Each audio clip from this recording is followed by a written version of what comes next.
a purely classical curriculum is going to show how, math relates to music and how your science courses are also related. There's nothing that's on an island, right? So I grew up in public schools. I mean, when I went to science, I was in science. Yes. When I went to math, I was in math. And when I went to music, I didn't go to music, because it wasn't involved. It wasn't a part of my course load. And so it's very isolated. Every course is its own thing. But here, because it's the classical model, everything is related, and it's taught that way, right? And because we're Catholic, the real difference there is that everything is not just related accidentally. It's related because the same creator made it, right? So we're just helping students to really see that and understand that. And so some of the ways they do that is they read classic works. So we have a Catholic culture class where the Catholic culture class kind of encapsulates English and history, geography, and it's taught from, it's kind of like a great books course where you read classic works and the students discuss them. But it's also to see like what was happening in the world during the times that these books were written. So you're learning history, you're learning literature. The students not only learn how to talk about it through seminars, they learn to write about it, and so they're learning to process their thoughts. And the point is to learn how to seek truth, right? So they also learn grammar, they learn rhetoric, they learn how to really understand the world around them, which I think is probably more important now than ever before, because people that don't know how to think will be told what to think 100 times a day, So this is the truth. This is the truth. You have to think this. Yeah. And if you don't really know how to think internally, and more than that, even to go to God to seek the truth, you're going to absorb a lot of falsities, right? You're going to take in as if they're true. And that's what we don't want for our youth. I mean, nobody wants that for their kids. They don't want their kids to grow up and take in ideologies or take in things. Fall for anything, No, it's like, if you're going to believe something, know why. Yeah. But the world does not want you to ask why, because that can be offensive. Why would you ask me that question? Don't you just trust me? Like, no. Now, you said that here at school, mass every day. Yep.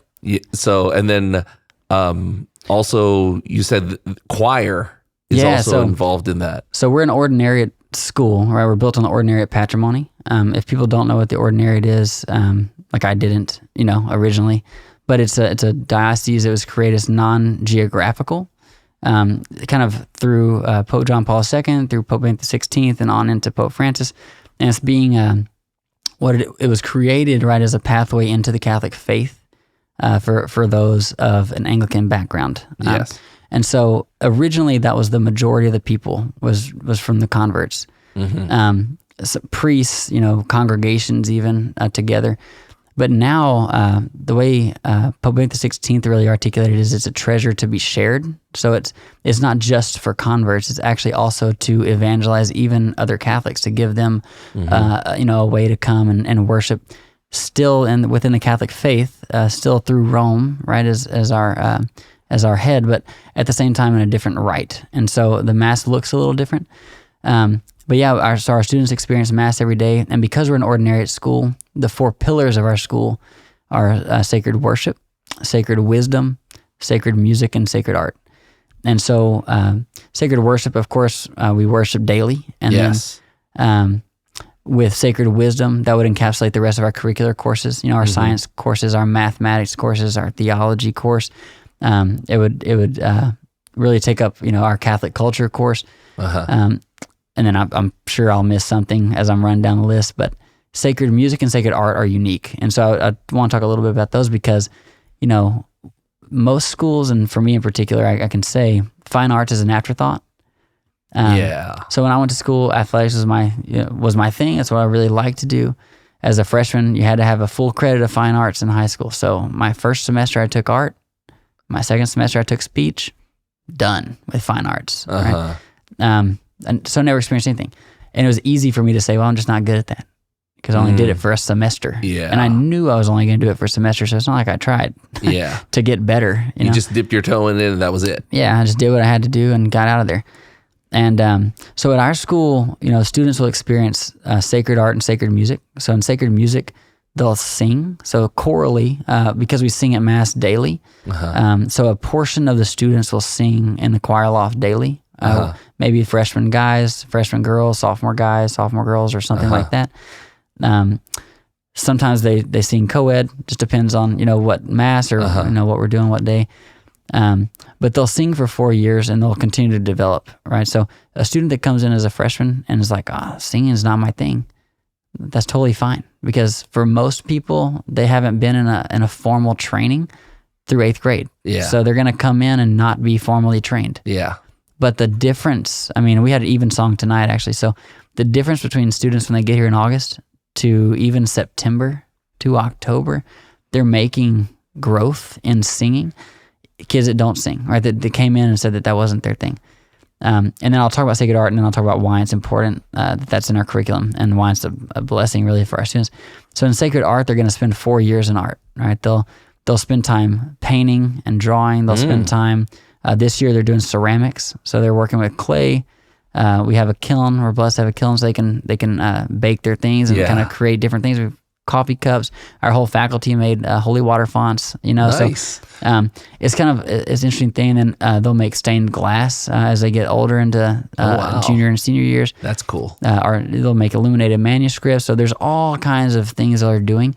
And the sacred art that we're making is all found within the church, right? So our director of Sacred Art said basically she wanted us to go into the parish, look at the altar, see all the different forms of art that are there, and help the students learn to create it.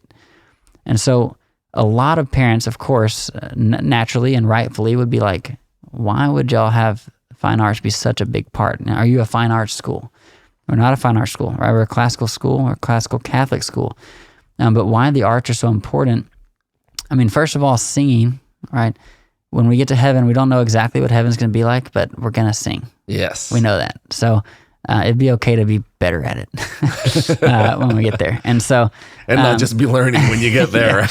And then fine art's the same thing. Like, why would you want to learn? But there's two things. And first is, I feel like God, we're made in his image and likeness, but the thing that we do the most like God is when we create. So we're able to procreate, right? With our spouse, we can make more people, which is amazing. But then also, we can make things, we can make art, we can make music, we can create things that nobody else has seen before, and that's totally unique to me.